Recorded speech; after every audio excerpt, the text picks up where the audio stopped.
My son's fiancée mocked me when we met for the first time. Your dad only finished middle school? Seriously, can you even get a job with such low qualifications? She laughed heartily. Her father joined in. I can't believe he's an unemployed high school dropout.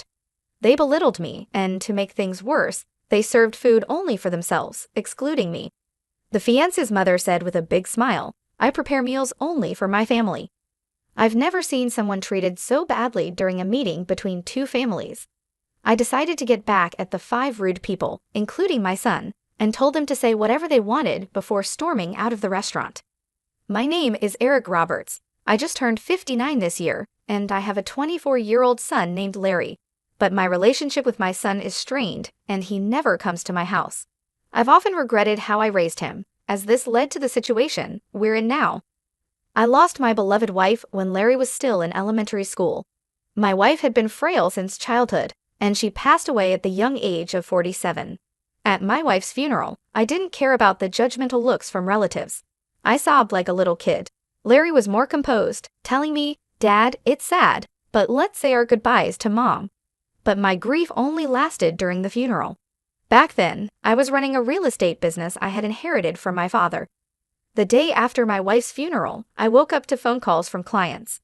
That's right, I had loyal clients to take care of, and I had to raise Larry on my own.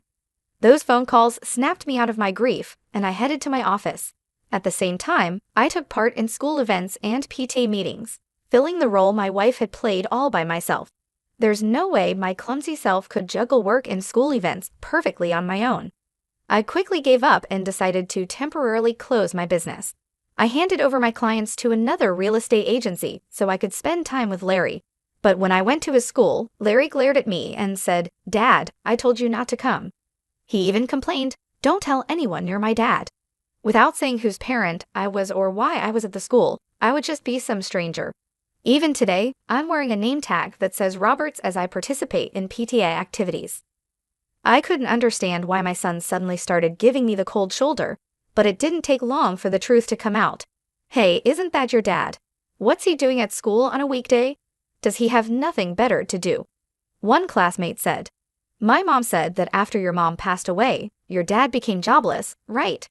Larry remained silent and looked down as his classmates taunted him. I quickly rushed over and told them, I'm just taking some time off work. It's like your summer or winter break. But this only made things worse for Larry. Your dad's just pretending to be on break. Your family's poor. I'll share my bread from lunch with you, one kid said.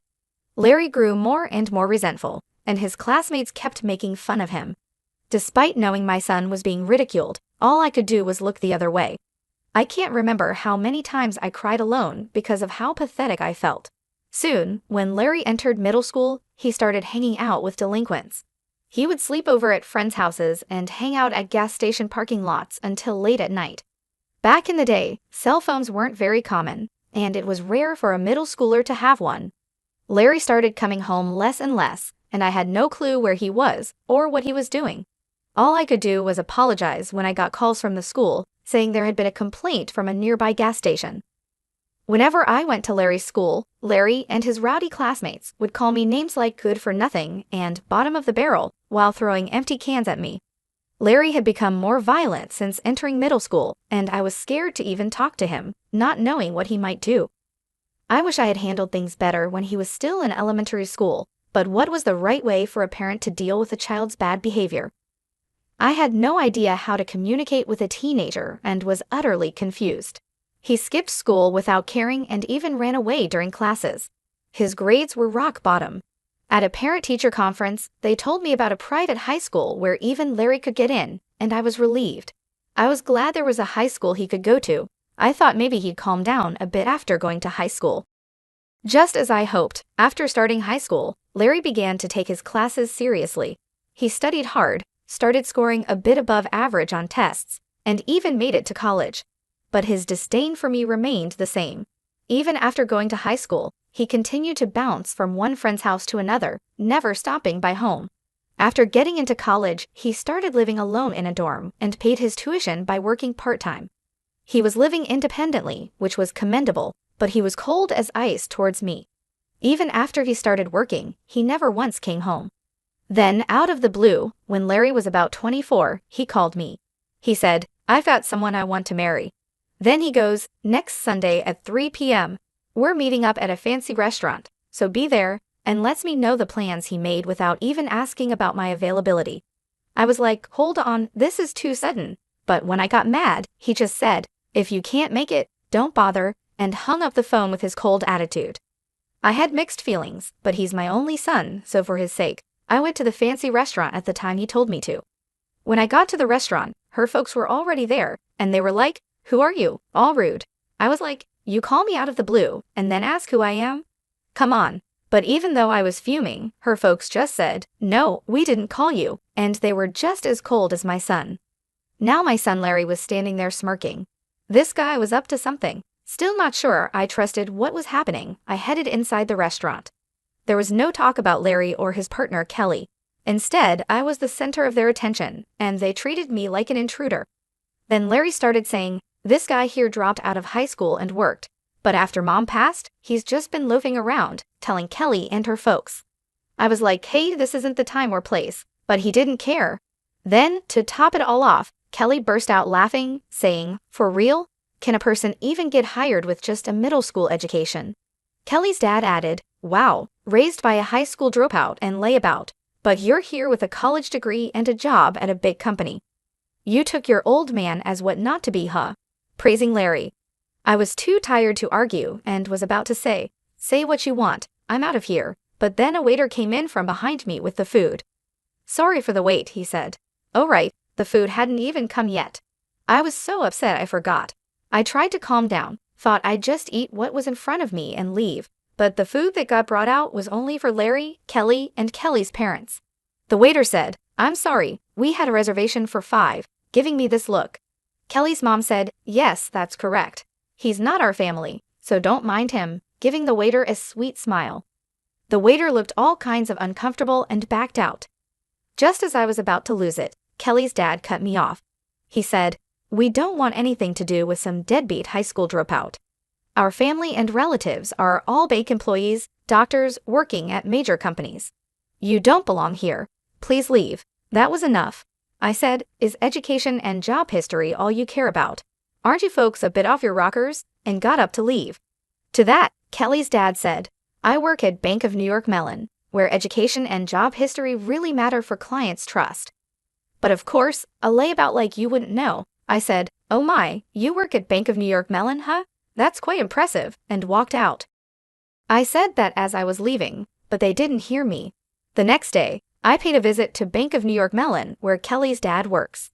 Being called a deadbeat by my son, his classmates, and my son's fiancée and her family, I must admit, I'm not actually a deadbeat.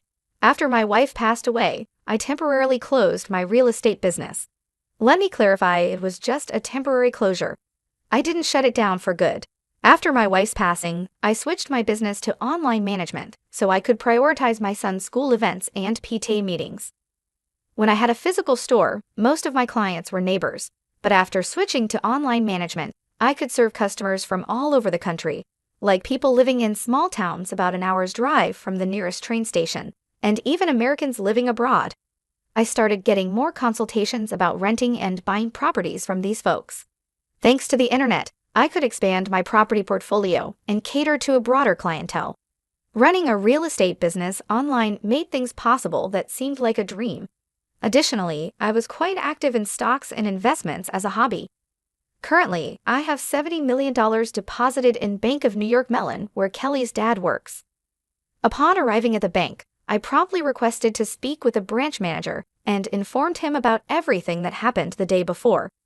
I said, "I was told by one of your employees that this bank operates on trust, built on educational background and work history. So I've lost all trust in this bank because of that statement. Could you please proceed with the account closure?" The branch manager kept apologizing profusely and finally explained the account closure process with a face on the verge of tears. "Oh, I almost forgot about something important. There's this troublemaker who has not paid the rent for the apartment I own for 3 years. I had been letting it slide, thinking he's my son, but no more. I mailed my son a notice demanding 3 years' worth of rent. 5 days later, Kelly's dad and my bonehead son came storming into my house. Why did you rat me out to the branch manager? That was underhanded, Dad. What's the deal with that notice? If you're the manager, cover for me. I sighed and said, I lost trust in the bank after learning about your practice of judging clients based on education and work history. Are you panicking just because of what one person said? Do you have something to hide? And Larry, just because we're family doesn't mean you can skip paying rent. Pay your own rent. Kelly's dad shouted, because you went around stirring the pot, I got a bunch of complaints from my other clients. My boss chewed me out because of what you did. The nerve. Oh no, I didn't stir the pot. I just shared this story as casual conversation with my relatives and clients. I didn't tell them to close their accounts, I said with a smile. My son snapped at me, what clients, Dad? You're just a deadbeat, aren't you? Do you think a deadbeat could afford to build a huge house like this in such a prime location and still maintain this lifestyle? I even did some renovations recently, I replied. My son looked baffled and said, huh? What's that? Did you go into debt or something? I'm really fed up with you. I took a break from my real estate job for a while and then switched to running an online business, which I'm still doing. How many times do I have to tell you I'm not a bum? I said. My son turned pale and said, what? I had no clue. I thought you were just working part-time. Kelly's dad started yelling, you're a real piece of work, keeping your occupation secret even from your own son.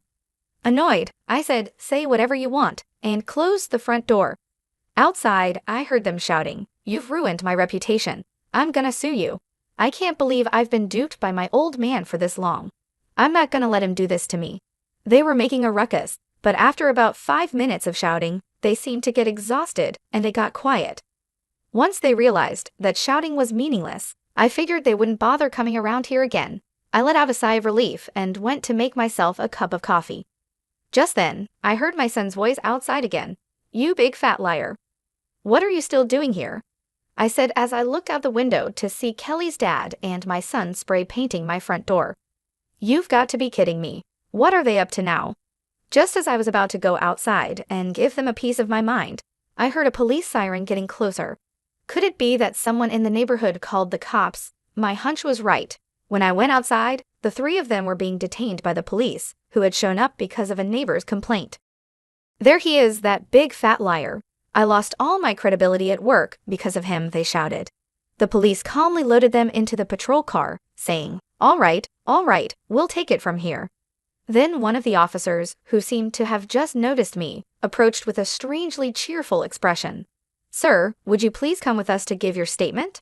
Why me? I thought, but I guess I'm the victim here. I'm gonna spill the beans on all their shenanigans. When we got to the police station, I showed the cops a video from my phone. It was footage from the security camera I installed at my front door. The camera had recorded all the yelling and antics. What a great piece of evidence, the officer exclaimed with a sparkle in his eye, and my questioning was over in a jiffy. My son and Kelly's dad were given a stern warning by the police and had to sign a restraining order to keep their distance from me. It turns out the whole neighborhood had witnessed their crazy behavior. One of my son's coworkers, who lives nearby, had been blabbering about it at the office. Hey, you won't believe it, but Larry was caught spray painting his own father's house and got hauled off by the cops. I was so shocked I recorded the whole thing. My son became the talk of the town at his workplace and with clients, and his boss ended up demoting him. I went to report the incident to Bank of New York Mellon again, where Kelly's dad worked. When I showed the manager the security camera footage on my phone, his face turned white as a sheet. I heard that Kelly's dad finally got fired, and naturally, she called off the engagement with Larry. Larry and Kelly's family both fled far away to a rural area. Apparently, Kelly's parents even came to work part-time at the gas station in the sticks run by my brother. They were no good and couldn't get the hang of stocking shelves, no matter how many times they tried. I showed them and had to give them the boot right away. Word spread quickly, and nearby gas stations and farmers did the same. According to my brother, Kelly's parents can't seem to land a steady job and are bouncing from one gig to another at gas stations and farms. Furthermore, I heard that Kelly showered her boyfriends, including my son, with expensive gifts like watches, and she got into debt because of that. The little money her parents make from their part-time jobs apparently goes straight into paying off Kelly's debts. It's a mystery how they're making ends meet. It's been 6 years since then, and my son is now 30. It seems like he's changed for the better after being treated with kindness from folks in the small town he moved to. He came to me a couple of times and apologized sincerely. He said, "I was naive and immature. I didn't even try to understand your job and just labeled you as a good-for-nothing. I can't apologize enough for how much I regret it." Seeing the change in my son's attitude, I decided to let him move in with me. Now he's working at a company near my place, and little by little, he's helping me out with my work too.